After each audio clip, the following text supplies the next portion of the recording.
Ganda nung huni nung ibon, no? Nasaan kaya yun? Baka that's good. Nandito tayo sa Lower Mission. Lalabas na kasi mga ibon ngayon. Baka that's good dahil umiinit yung panahon. Spring na. Yan yung Mission Park. That's good. Grabe yung truck. Ano kayong karga niya?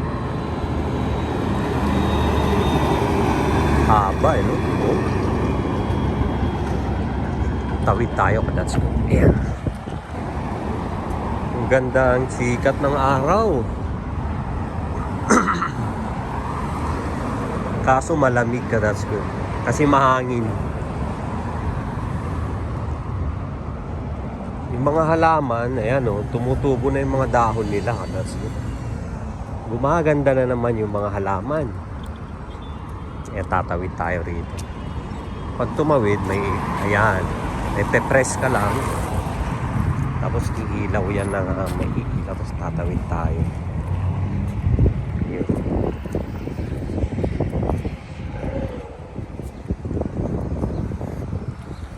Dito ka, that's good. Kakagaling lang natin sa mall mga ka-that's good dahil nag-chill lang tayo, nag-window shopping tayo mga ka-that's good. Tapos bumili tayo ng may binili din tayo konti mga ka-that's good. Tapos pag nandito ka sa kotse, mainit mga ka-that's good. Pag lumabas ka, mahangin, sobrang lamig. Ayan mga ka-that's good. Kaya kailangan natin ng pampalamig. Pampalamig mga ka-that's good. Meron na sana yun. may nag-comment sa atin mga ka-that's good. Meron din pala tayong Facebook page mga ka-that's good Nagpapa-games ako doon sa Facebook page, kaya pwede kayong mag-follow doon. Pinoy Adventures in Kelowna. Yun mga ka-that's good Pinoy Adventures in Kelowna. So nandito yung yung page natin, ayan. Pwede niyo i-follow yan, that's good. Tapos sali kayo sa mga pag-games natin. Madali lang, mga hula-hula lang yung games natin mga that's good. So paki-follow niyo rin ako doon mga that's good Ito laging nagko-comment ito that's good. Kaso minsan kasi medyo may mga foul words siya, yung mga alam mo na yung mga bad words, kaya hindi ko pinapakita kasi nga baka gayahin ng mga bata. Hindi, ibig ko sabihin pag mga masamang salita mga ka-that's good. Pero ito okay, itong isa na to. Sabi kasi niya, sobra naman ng swerte mo. Dito sa Pinas ay hindi umabot ng 500 pesos ang sweldo sa province namin. Sana matrobol at ma-deport ka rito sa Pinas. Grabe, no? Pero sabi naman niya rito, para may karamay kami sa dugyot na kahirapan dito sa bansang kurakot na Pinas na to. Hey. Ayan, may tawa siya sa dulo, kaya that's good. Kaya naano ko na, nagjo-joke lang siya siguro. Pero pagpalagay natin na nagjo-joke siya, tsaka hindi siya nagjo-joke mga that's good. Pagpalagay natin na hindi siya seryoso, at pagpalagay din nating seryoso siya. Mga ka-that's good. Sabi niya, sobra naman ang swerte mo. Ang tinutukoy niya rito siguro dun sa sahod o kaya dun sa kinikita. Kasi nga daw, sa province nila ay wala pang 500 ang sweldo nila. Sa isang araw siguro yun mga ka-that's good. Tapos sabi niya, sana matrobol at ma-deport ka rito sa Pinas. Alam mo ka-that's good, iba-iba tayo ng buhay kumbaga. Pwede ko rin sabihin napakaswerte mo ka-that's good. Dahil nandyan ka sa Pilipinas at kasama mo rin ang iyong pamilya, ang mga mahal mo sa buhay, ang mga barkada mo, ang mga kaibigan mo, at nagagawa mo yung gusto mong gawin sa buhay. Kaya pwede ko rin sabihin napakaswerte mo rin that's good. Depende lang sa perspective natin kung paano natin tignan. Kung ang tinitignan mo ay yung kinikita ng tao, halimbawa ng nandito sa Canada, kaya mo nasasabi na swerte yung nasa Canada dahil siguro sabi mo ay mas malaki ang kita dahil nga sabi mo nga ay wala pang 500 ang kita dyan sa Pinas, lalo dyan sa probinsya nyo. Mas mababa kasi no, ang minimum wage ng province sa Pilipinas kaysa sa Metro Manila. Hindi ko lang alam kung magkano ang sahod sa Manila, pero siguro lagpas 500 no sa Metro Manila. Maswerte ka rin ka, that's good. Iba-iba tayo ng perspective ng success mga ka, that's good. Lahat ng tao iba-iba ang perspective ng success, kaya hindi natin pwedeng ikumpara yung sarili natin sa ibang tao mga ka, that's good. Yung iba nga makapupo lang, success na sa kanila yun mga ka, that's good. Yung iba naman makapasa sa test, sa exam, success na yun. Yung iba magkamotor ka, that's good, success na yun. Yung iba magkakotse, magka-tricycle, success na yun mga ka, that's good. Ganon ang perspective, iba-iba ang perspective ng tao. Si ka, that's good siguro, ang perspective niya ay siguro sa pera, gusto niya ng malaking sahod para masabi rin na swerte siya at success siya siguro. At dumating dun sa point na sabi ni ka, that's good, ay sana ma-deport ka at magka-trouble. Mga that's good, yun yung nakabukas yung pinto niya, tumatakbo. Yun ang parang humiling siya ka, that's good na sana magka-trouble at ma-deport daw ako para may karamay siya sa dugyot sa kahirapan sa bansang Pilipinas dahil daw kurakot. Alam mo ka, that's good, ang para sa akin ang pag-asenso at ang buhay ay hindi nakasalalay sa gobyerno ka, that's good, dahil kahit maghapon kang mag-rally sa EDSA ka, that's good, o kaya sa City Hall o kaya sa munisipyo ka, that's good, ay hindi mo maiwasan, hindi mo mapigilan na tumaas ang presyo ng bilihin mga ka, that's good. Hindi mo mapigilan ang inflation, hindi mo mapigilan ang presyo, ang value ng peso kontra dolyar mga ka, that's good. Hindi mo kontrolado ang paligid mo at hindi mo kontrolado ang ibang tao, lalong hindi mo kontrolado ang mga pangyayari mga ka, that's good, sa paligid mo. Ang siguradong kontrolado mo ka, that's good, ay ang iyong sarili. Ayan. Kaya kung paano ka kumita ng pera, kung paano ka magtrabaho, iyan ang kontrolado mo ka, that's good. Pero yung kalagayan ng buhay, hindi yan pwedeng isisi sa gobyerno ka, that's good. Dahil kahit anong ilagay natin sa gobyerno ka, that's good, hindi tayo mapapayaman yan. Yan ang sigurado ka, that's good. Tayo pa rin ang magpapaasenso at magbibigay ng magandang kalagayan sa ating buhay mga ka, that's good. Ang pagpunta namin dito sa Canada ka, that's good, ay hindi yan yung parang yung tipong madalian na mabilisan na parang pinulot kami at inilagay sa Canada mga ganun. Hindi po ganun mga ka, that's good. Nakapunta kami sa Canada dahil bunga ng pagpupursigi, pagsasakripisyo at paghihirap mga ka, that's good. Malaking sakripisyo ang dinanas, paghihirap, dugo at pawis at pagod mga ka, that's good, ang nangyari. At hindi lang isang araw, hindi isang taon mga ka, that's good, kundi dekada, maraming taon mga ka, that's good, ang nangyaring sakripisyo, paghihirap at pagod bago kami nakarating ng Canada ka, that's good. Hindi yan yung tipong isang araw ay nasa Canada na, hindi po. At marami rin akong mga nakausap dito na mga Pilipino din na kung paano sila nakapunta ng Canada ka, that's good, ay gumastos sila ng malaking pera. Yung kausap ko ay na isa, malapit lang din dito, ay 2 million that's good ang ginastos nila. Isang pamilya pumunta ng Canada. Meron din akong nakausap, 800,000 mga that's good wala pa yung ticket. 800,000 pesos ang ginastos nila. Sa amin naman that's good, hindi kami gumastos ng milyon, hindi rin kami gumastos ng malaking pera. Pero gumastos kami ng nagsakripisyo kami ng pagod, oras. Yan ang mga sakripisyo mga that's good para makarating kami rito. Kagaya nga ng sabi ko ay hindi ako nag-apply sa agency, hindi rin ako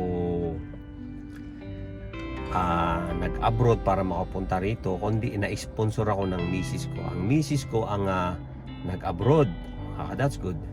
Nag-Hong Kong ang misis ko, at ang misis ko ay nagkaroon ng employer na Canadian, mga that's good. At yung Canadian na yon ay nagkaroon sila ng anak, at yung anak nila ang inalagaan ng misis ko. At nung nagplano na sila na mag for good dito sa Canada 3 years ago, ay isinama nila yung misis ko, that's good, nung 2019. Ayan, so 2021. So magpo 4 years na ngayon mga that's good, ngayong buwan na to. Hindi, kulang-kulang 4 years, 3 taon mahigit na siya na nandito sa Canada. After 1 year mga that's good na nandito siya, tama, after mahigit 1 year ay nag-apply siya ng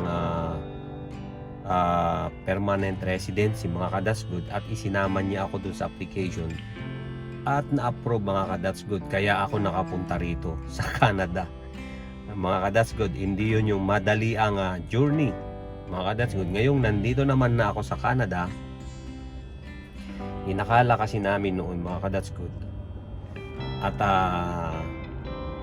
ang alam namin talaga, pag nandito sa Canada, yun yung sa akin that's good ang perspective ko. Nandito yung malaking opportunity. Alam mo yun, lalawak yung kaalaman ko tungkol sa mga bagay-bagay. Tapos mas marami ang opportunity at magkakaroon ka ng tsansa na mas maging maganda ang kalagayan mo sa buhay.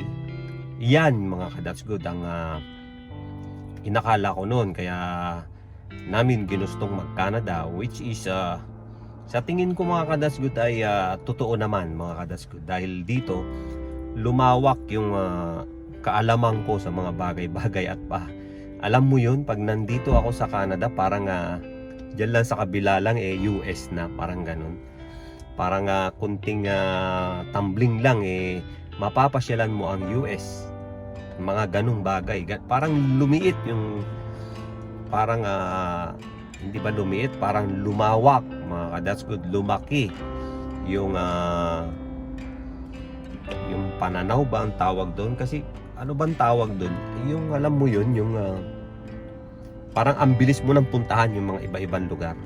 Yun yung ibig ko sabihin mga that's good. Hindi katulad nung nasa Pilipinas ako mga that's good, kagaya ng mga napapanood ko, pupunta ka lang ng Hong Kong mga that's good, kailangan pang dumugo ang ilong mo sa sa immigration mga that's good bago ka makabiyahe ng Hong Kong. Kailangan magpakahirap ka sa pag-provide ng mga papeles. Kulang na lang mga that's good, magsuot ka ng toga at dalhin mo ang certificate mo sa airport para makalagpas ka sa immigration. Ganon ang ibig kong sabihin mga that's good. Dito naman, kagaya nito, kung meron kang gustong puntahan mga that's good, lalo pag sa pagkakaalam ko pero hindi ko pa nasubukan, pero susubukan pa lang, pag PR ka, permanent resident ka ng Canada mga that's good, ang benefits mo ay kagaya na rin ng Canadian. Ang pagkakaiba lang, wala kang lisensya, wala kang passport ng Canadian, at wala kang karapatang bumoto pa. Hindi ka pa pwedeng bumoto sa eleksyon mga that's good. Ayan, so yung paghiling naman ni That's Good na sana ay ma-deport ako at mapauwi ng Pilipinas.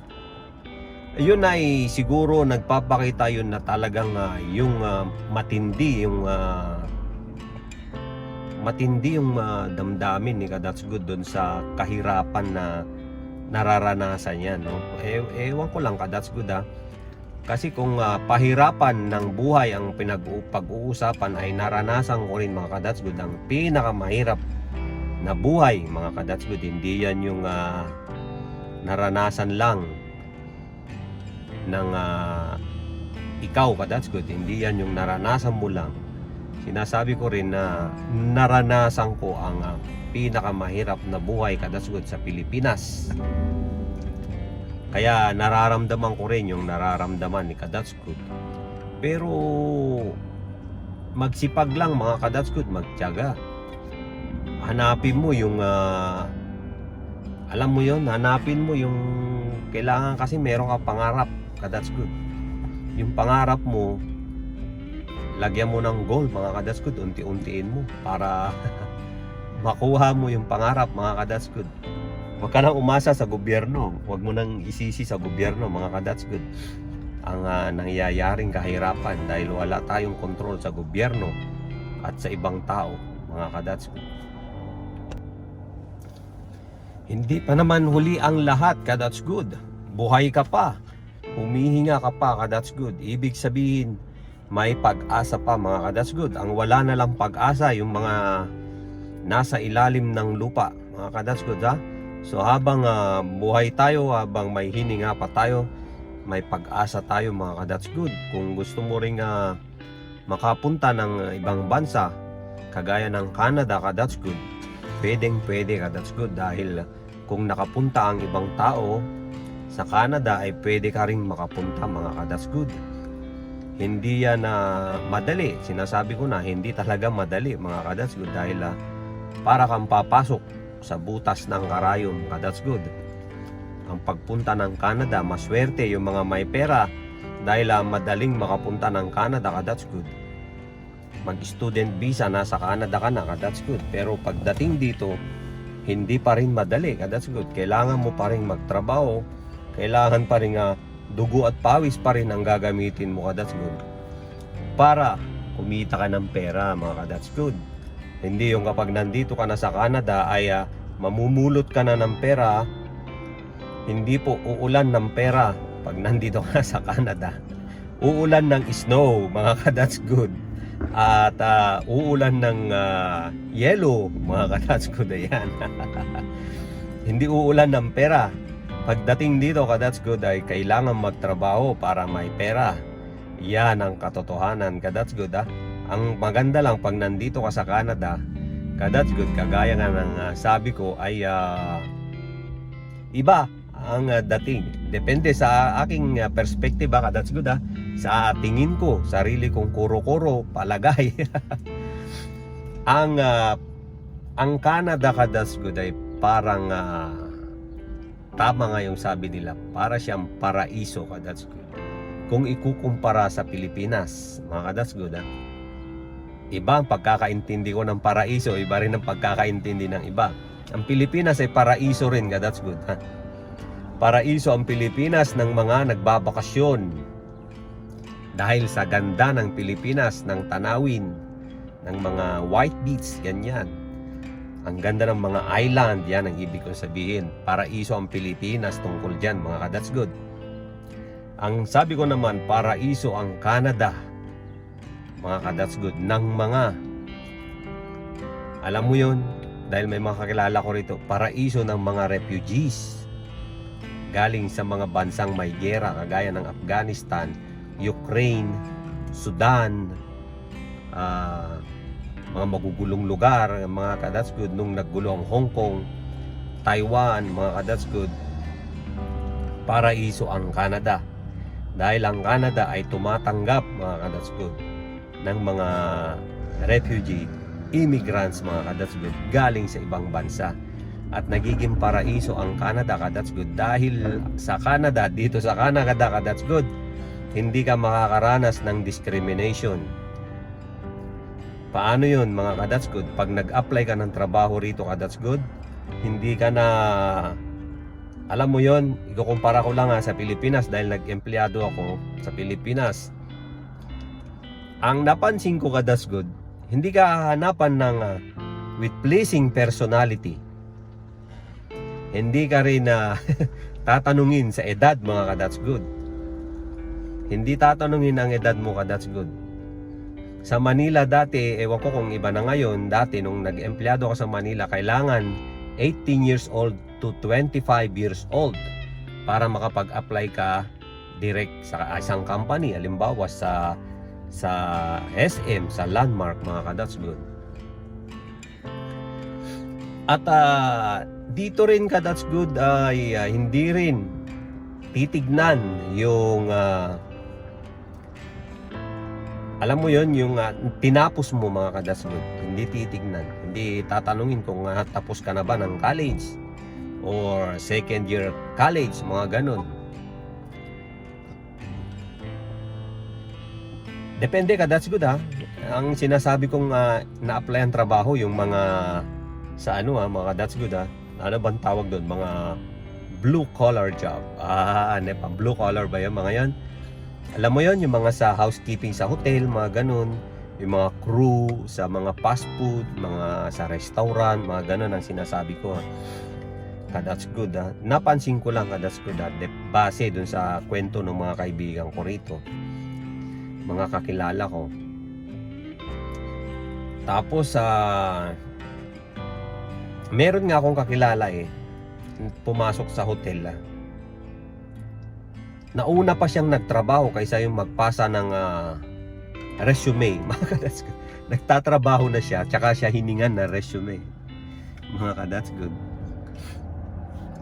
Yun ang kakaiba rito, tsaka ang minimum wage ka-That's Good dito malaki kung i-convert mo sa peso ka-That's Good Pero kung hindi mo siya i-convert sa peso mga ka-That's Good, tama lang din.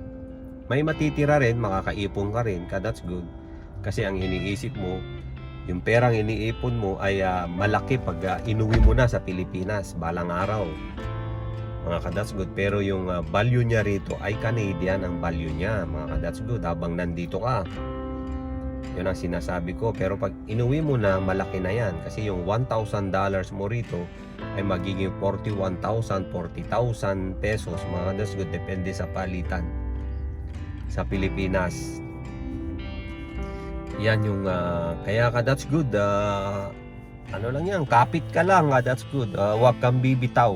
Yan ang masasabi ko kasi base dun sa comment ni ka-That's Good ay talagang matindi ka-That's Good yung sakit sa, alam mo yun, sa pakiramdam niya siguro.